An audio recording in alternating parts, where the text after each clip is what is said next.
Your vehicle may be equipped with one or more 12-volt power outlets. Some can only be used when the ignition is in the on position, while some are powered directly by the battery and can be used anytime. Remember though, excessive use of this outlet can drain the vehicle's battery. A 110-volt AC power inverter, if equipped, is located on the back of the center front console for added convenience.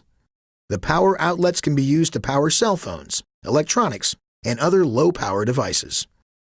Please refer to the instruction manuals on the Owner's Information DVD or ramtrucks.com/owners for complete details and other important safety information.